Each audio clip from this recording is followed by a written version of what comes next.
할렐루야. 오늘 교회 설립 기념주일을 맞이해서 함께한 우리 모든 성도들에게 하나님의 큰 은혜가 가득하기를 주님의 이름으로 축복합니다. 저는 오늘 설립 기념주일을 맞이하여 우리 교회가 이 시대의 교회적인 사명과 그리고 하나님의 거룩한 백성으로서의 거룩한 영향력을 끼치기 위해서 우리 시대의 현실을 잠깐 좀 생각해 보고 싶습니다.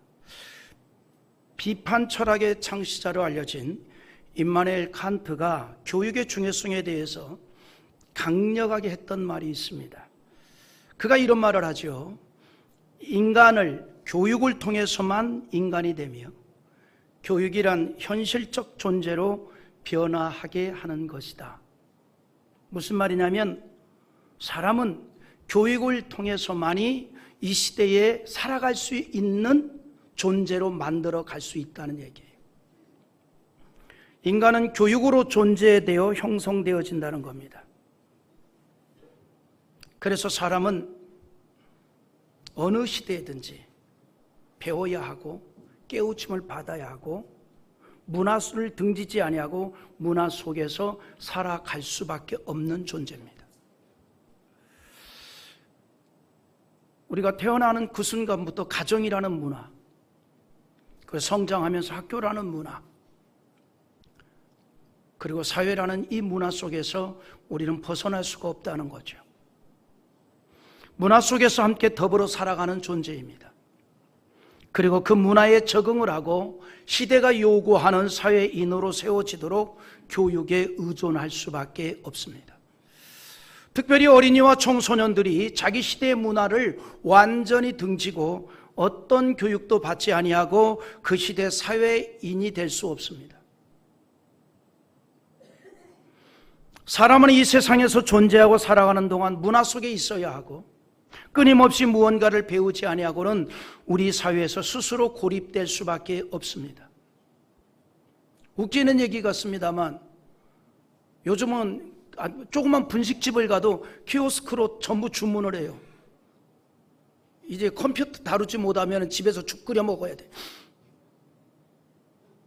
계속해서 배워야 돼요. 그러지 않으면 이 문화 속에서 우리가 살아갈 수가 없는 겁니다. 우리가 그냥 문화적인 존재예요. 교육적인 존재라는 거죠. 때문에 사람은 문화적이고 교육적인 환경에서 살아가는 인생입니다. 그런데 문제가 있습니다. 사람이 어떤 문화적인 영향을 받고 사느냐, 어떤 문화 속에서 받고 사느냐, 이게 굉장히 중요하다는 거죠. 우리 과거에도 그런 얘기 하잖아요. 좋은 친구 사귀어라, 괜찮은 친구 사귀어라. 왜냐하면 함께 어울리다 보면 그것도 문화거든요. 친구 문화. 거기에 동화될 수밖에 없어요. 이 문화를 우리가 벗어날 수가 없잖아요. 그래서 우리 어린이들과 청소년들이 어떤 교육을 받고 또 어떤 문화 속에서 살아가느냐라고 하는 거 정말 중요합니다. 일반적인 교육학자들은 사람은 태어나는 것이 아니라 만들어지는 것이다 라고 정의합니다. 만들어지는 거다. 훌륭한 사람으로 만들어지는 거라는 거예요. 훌륭한 사람으로 태어나는 거 아닙니다. 훌륭한 사람으로 만들어지는 거예요. 그들이 접한 교육, 그들이 경험하는 이 문화 속에서 만들어져 간다는 겁니다. 끊임없는 교육과 그리고 그가 경험하는 사회적 환경, 문화를 통해서 그의 사상과 생각이 형성되어지는 겁니다. 그래서 국가의 미래와 희망적 발전을 위해서 중요한 게 뭐냐? 국민의 정신세계인데 그 정신세계는 문화 속에서 만들어지고 교육을 통해 만들어진다는 거죠. 현재 전 세계 국가는 20세기 이후 정말 많은 변화가 이루어졌지요. 특정한 극소수의 계층만이 누리던 풍부한 문화를 거의 많은 국민이 다 누리고 살아가고 있습니다. 다시 말해서 과거 시대에는 귀족이나 왕족이 누리는 것과 같은 정도의 풍조감은 아니라 할지라도 대다수의 국민이 함께 발전된 문화를 누리면서 살아가고 있습니다. 여러분, 우리 한번 생각해 보십시오. 우리 문화적 환경이 얼마나 좋습니까? 고속도로 한번 가보세요. 전 세계에서 우리나라처럼 고속도로가 잘 가꾸어진 나라가 없고요, 우리나라처럼 고속도로 휴게소가 많은 나라가 없습니다. 어디든지 1시간 내에 휴게소를 반드시 만납니다. 그리고 얼마나 음악적 수준이 뛰어나면 응아하면서도 클래식 음악을 들어요. 그리고 다시 관광버스에 올라가가지고는 관광버스 춤을 춥니다. 여러분, 우리의 문화적 환경은 대단히 높아졌어요. 근데 이것이 우리만이 아니라 20세기 이후 전 세계가 풍성한 문화를 누리고 있는 겁니다. 과거 시대와는 다르게 자유가 있고 인권을 보장받고 있으며 노동의 대가를 받고 있습니다. 물론 이 말이 자유와 인권과 노동에 대해서 완전하고 만족하고 충분하다는 말은 아닙니다. 그래도 소수가 아닌 무리가 이런 걸 누리고 살고 있습니다. 여러분, 우리가 사는 이 시대는 육체적으로는 최고의 풍요를 누리고 있습니다. 그러나 사탄은 우리가 누리고 있는 자유와 인권과 물질에 풍요한 사회에 다양한 독초를 넣어서 사람들의 정신세계를 병들어가게 하고 있습니다. 이것이 문제입니다. 자유라는 이름으로 방종을 불러오게 하였고, 인권이라는 이름으로 책임감을 상실하게 하였으며, 평등이라는 이름으로 사람을 동물화시켰습니다. 여러분, 우리가 아무리 시대가 변해도, 아무리 많은 사람들이 따라서 행하는 것이라 해도 그것이 성경에 반하는 것이라면 우리는 그것을 막아야 합니다. 우리의 생각은 성경에서 교훈을 받아야 하고 성경의 가르침을 인간에 마땅한 도리로 여겨야 할 줄 믿습니다. 성경에서 벗어날 때 사람은 타락의 길을 걸어갈 수밖에 없고 사회 질서가 무너지고 혼란한 사회가 되어 갑니다. 그것을 사탄은 너무나 잘 알고 있기 때문에, 악한 영은 너무나 잘 알고 있기 때문에 우리 사회를 문화라는 이름으로 시대적 흐름이라는 상황윤리를 통해서 혼란하게 만들어가고 있습니다. 발전한 문화를 누리고 있는 세계 대부분의 나라들이 사탄의 간교한 방법에 무너지고 있습니다. 원수 마귀는 다양한 방법으로 사람들이 어둠으로 들어가게 한다는 거죠. 그 대표적인 것 중에 하나가 소위 말하는 차별금지법이고 평등법입니다. 이 차별금지법, 여러분, 처음 취지는 정말 좋은 것이었어요. 이 법은 우리나라에서 시작된 것이 아니라 이미 다른 나라에서 시작이 되어서 제정된 법안이었습니다.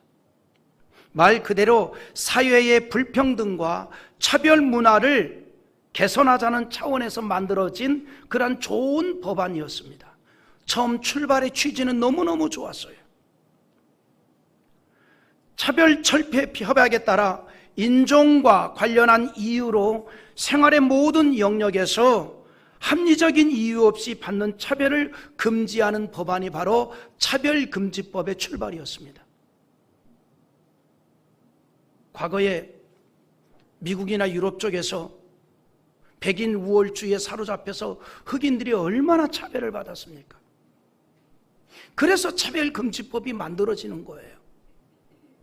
인종의 문제로 인하여서 차별받지 않도록 해야 된다는 거예요. 이게 차별금지법의 처음 취지였습니다. 차별금지법은 특정 범죄에 속하는 사람들에게 대한 차별을 시정하거나 금지하자는 법안입니다.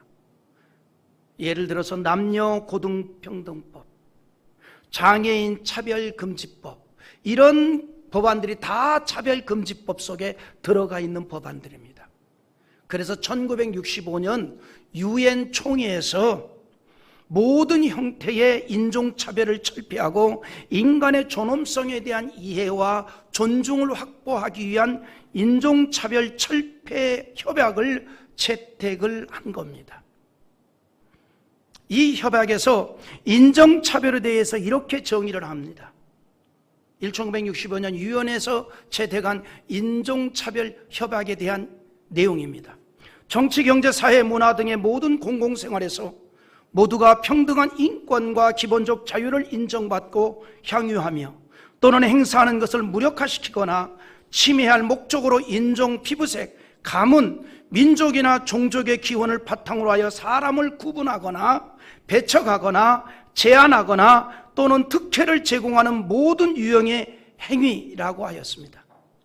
이게 차별인데 이걸 금지하자는 법안을 1965년 유엔에서 채택을 한 겁니다.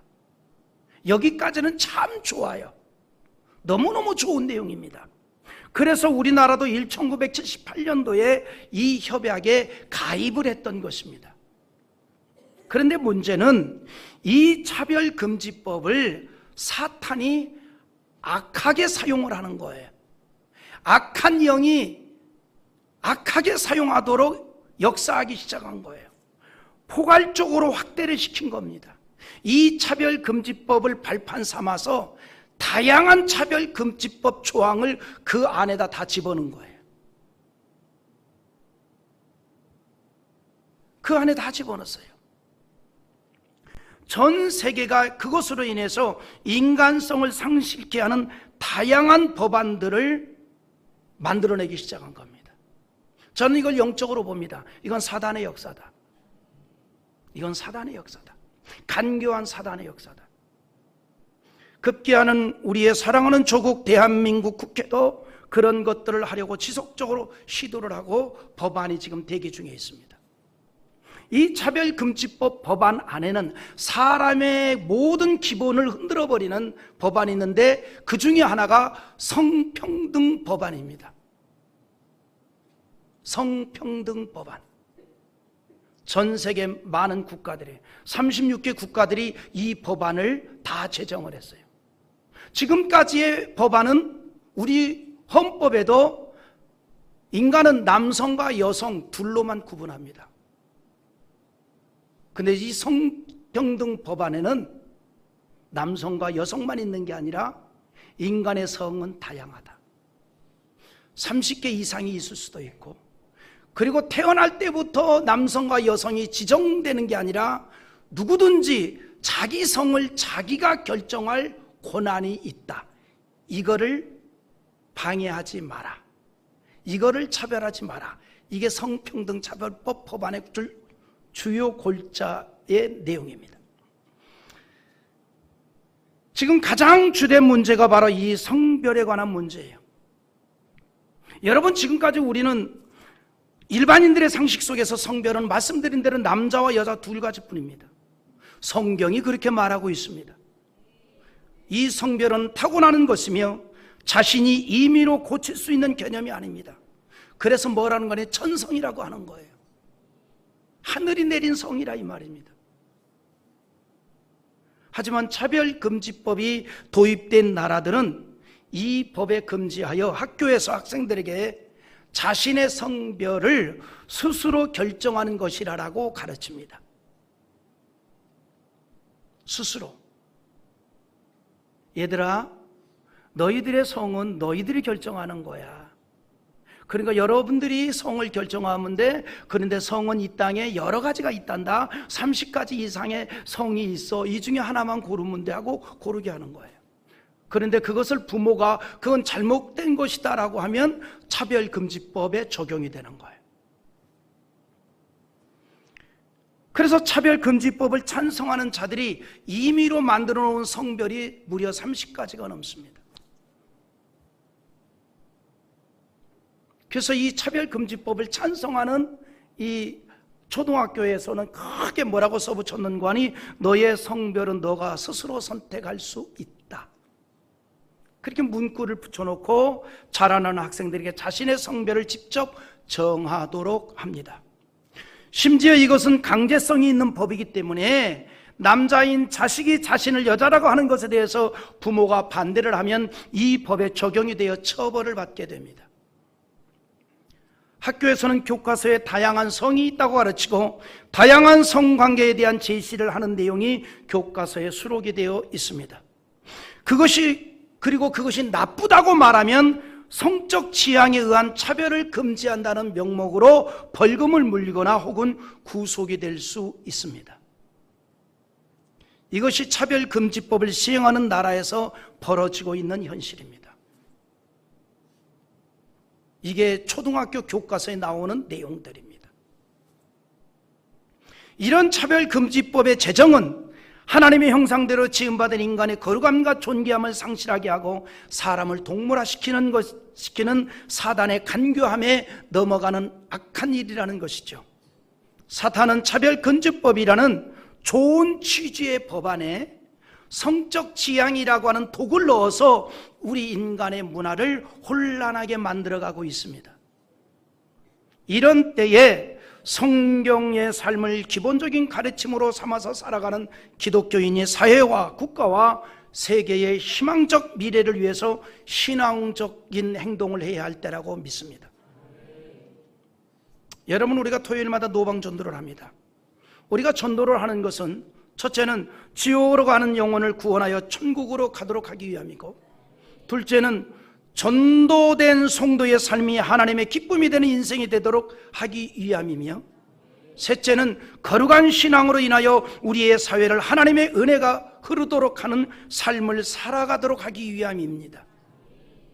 기독교인은 천국을 소망하면서 살아가고 있지만 이 세상에서의 삶을 소홀하게 할 수가 없고, 또한 이 땅에서 하나님의 뜻이 이루어지도록 행동하는 신앙이 되어야 할 줄 믿습니다. 그렇다고 교회가 정치적인 집단이나 폭력적이 될 정도의 행동을 하라는 것이 아닙니다. 전능하신 하나님의 은총을 간구하는 기도의 소리를 높여야 하고, 성경에서 벗어나고 죄악으로 가는 세상을 향해서 거룩함을 외쳐야 합니다. 그리하여 우리 사회를 어둠으로 끌고 가는 사단의 역사를 물리치고 우리 문화 속에 사탄이 뿌려놓은 독초를 제거하고 깨끗하게 만들어 가야 한다는 것이죠. 그런 차원에서 오늘 말씀을 우리 깊이 있게 살펴볼 수 있기를 기대합니다. 오늘 말씀은 엘리사 선지자가 길갈에서 행한 기적의 사건입니다. 길갈 지방에 극심한 흉년이 왔습니다. 때문에 사람들이 먹을 것이 없어서 극심한 배고픔으로 어려움을 겪고 있어요. 먹을 것이 없으니 선지자가 찾아와도 대접을 할 수가 없는 겁니다. 너무나 딱하지 않습니까? 이런 거예요. 여러분 댁에 손님이 왔는데 손님에게 무엇 하나 대접할 게 없는 거예요. 그래서 보다 못한 엘리사가 자기 사환에게 나가서 채소라도 뜯어다가 국을 좀 끓여서 이 선지 생도들에게 나누어서 함께 먹도록 하자. 그게 오늘 38절인데 같이 읽어봅니다. 엘리사가 다시 길갈에 이르니 그 땅에 흉년이 들었는데 선지자의 제자들이 엘리사의 앞에 앉은지라.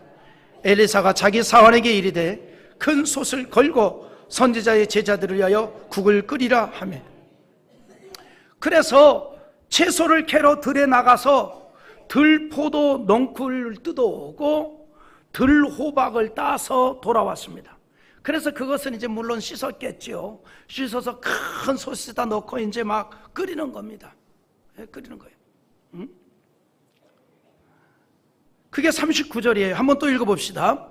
한 사람이 채소를 캐러 들에 나가 들포도 덩굴을 만나 그것에서 들호박을 따서 옷자락에 채워가지고 돌아와 썰어 국 끓이는 솥에 넣되 그들은 무엇인지 알지 못한지라. 자, 이걸 뜯어다가 국 끓여서 넣는데 무언지 알지 못한대요. 근데 무언지 알지는 못하지만 이런 기대감은 있습니다. 아, 저거 먹으면 배고픔은 해결되겠다. 무언지는 알지 못해. 근데 기대감은 있는 거예요. 그냥 먹으면 배고픔은 해결되겠다라고 하는 기대감을 가졌던 거예요. 그래서 이제 국을 끓였죠. 우리로 말하면 무슨 뭐 배추국이나 호박국을 끓였겠죠. 예? 하지만 그 국을 떠먹던 사람들이 소리를 치는데 그 국에 독이 들어있다는 거예요. 독이 들어있다. 엘리사의 사환이 채소를 캐러 들에 나갔다가 자기가 보기에 괜찮아 보이는 들포도 동굴과 들호박을 따와서 국을 끓였는데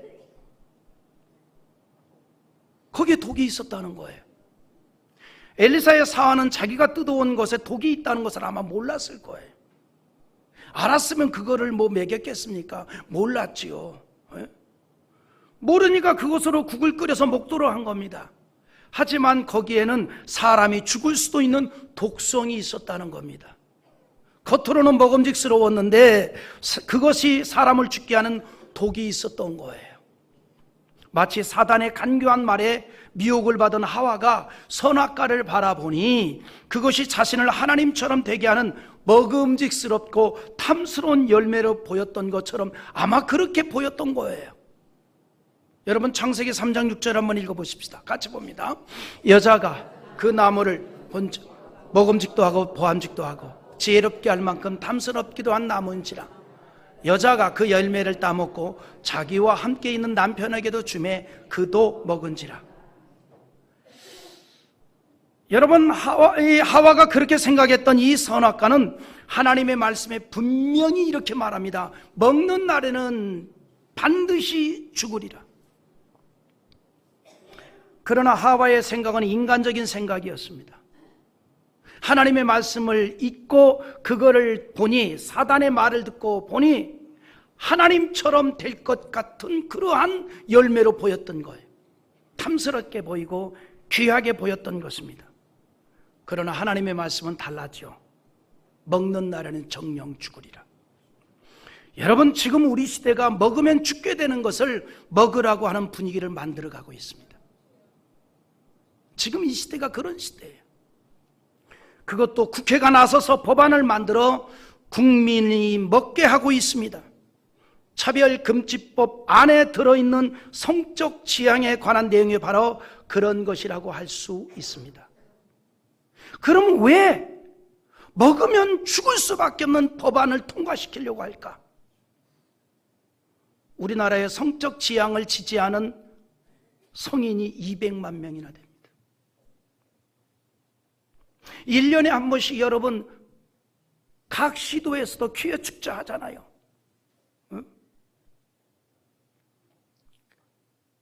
그냥 전부 그냥 수영장 차림으로 남자 여자 할 것 없이 다 그거 입고 나와가지고 축제를 해요. 궁금하면 내년에 축제 현장에 가보십시오. 남자 여자 할 것 없이 전부 비키니 수영복 같은 거 걸쳐 입고 나와서 축제를 합니다. 그런 자들이 200만 명이나 돼요. 그들이 지금 호소하고 있는 거예요. 우리의 이 생각을 인정해 달라는 거예요. 우리의 요구를 인정해 달라는 겁니다. 그러나 우리는 하나님의 말씀을 들어야 합니다. 먹는 날에는 죽으리라는 말씀을 들어야 합니다. 여러분 사람의 생각이 다 좋다고 좋은 게 아니에요. 상식적으로 볼 때 대단히 합리적이라고 하여도 유익치 못한 것이 있습니다. 그럼에도 그것을 깨닫지 못하기 때문에 인간이 어리석다는 것이고, 그러므로 우리가 항상 하나님의 말씀에서 교훈을 받고 훈계를 받아야 한다는 겁니다. 인간의 문화가 발전을 거듭하면서 인간의 존재가 점점 대단하게 여겨지고 있어요.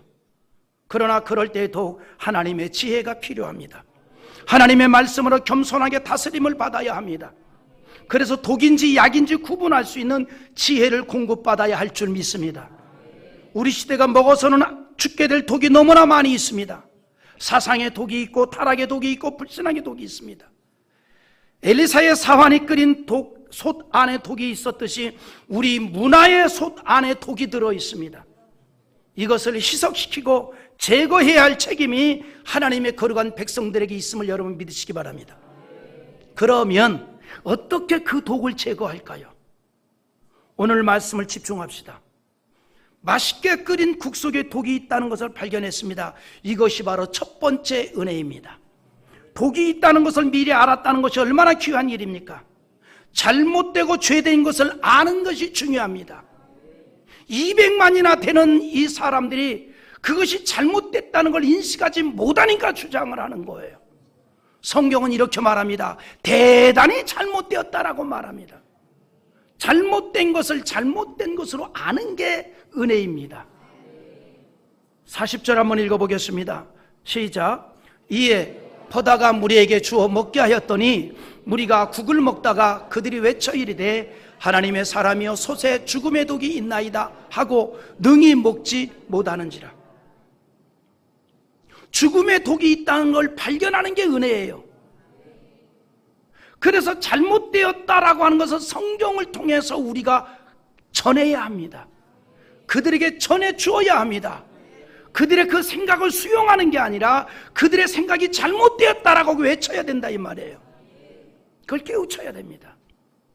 그리고 두 번째는 죽음의 독이 있다는 것을 발견하고 즉시 엘리사를 찾았습니다. 특별히 엘리사를 찾을 때 하나님의 사람이여 라고 했습니다. 이들의 의식에는 하나님이 있었던 겁니다. 그래서 이 독을 하나님이 해결할 수 있다는 믿음이 있었고, 엘리사를 향하여 하나님의 사람이여 라고 하면서 독을 해결해야 달라는 도움을 요청했던 겁니다. 여러분, 하나님께서 사람을 지으셨습니다. 그래서 여러분, 사람을 치료할 수 있는 완전한 분은 여호와 하나님인 줄 믿습니다. 하나님께서만이 생각도 치료하고 마음도 치료하고 질병도 치료할 수 있는 능력이 있다는 것입니다.